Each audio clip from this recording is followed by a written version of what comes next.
बहुत समय पहले विजयनगर राज्य में राजा कृष्णदेव राय का शासन था। उनके दरबार में एक बहुत ही बुद्धिमान और चतुर मंत्री थे, तेनालीराम। एक दिन सुबह सुबह राजा बहुत परेशान दिखाई दिए। उन्होंने दरबार लगते ही कहा, हमारे महल में कोई बहुत चालाक चोर आ गया है। वह हर रात खजाने से कुछ न कुछ चुरा लेता है, लेकिन पहरेदारों को कुछ भी पता नहीं चलता। यह सुनकर सभी मंत्री और सैनिक हैरान रह गए। राजा ने कहा, जो भी उस चोर को पकड़ लेगा उसे बड़ा इनाम मिलेगा। कई सैनिकों ने कोशिश की, लेकिन चोर इतना चालाक था कि वह हर बार बच निकलता। तभी तेनालीराम मुस्कुराते हुए बोले, महाराज, अगर आप अनुमति दें तो मैं आज रात उस चोर को पकड़ सकता हूं। राजा ने तुरंत अनुमति दे दी। उस रात तेनालीराम ने एक अजीब योजना बनाई। उन्होंने खजाने के कमरे में एक बड़ा घड़ा रखा और उसमें नीला रंग मिला हुआ पानी भर दिया। फिर उन्होंने उस घड़े के पास सोने के सिक्के रख दिए। साथ ही उन्होंने सभी पहरेदारों से कहा, आज रात कोई भी खजाने के कमरे के पास नहीं जाएगा।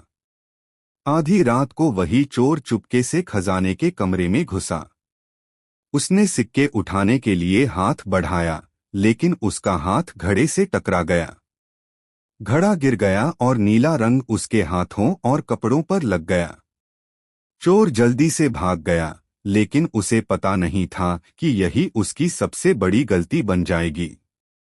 अगली सुबह तेनालीराम ने पूरे शहर में घोषणा करवा दी, आज राजा के महल में एक विशेष पूजा होगी, इसलिए सभी दरबारियों और सैनिकों को दरबार में आना होगा। जब सभी लोग दरबार में आए तो तेनालीराम ध्यान से सबको देखने लगे। अचानक उनकी नजर एक सैनिक पर पड़ी जिसके हाथ और कपड़ों पर हल्का नीला रंग लगा हुआ था। तेनालीराम मुस्कुराए और बोले, महाराज, यही है वह अदृश्य चोर।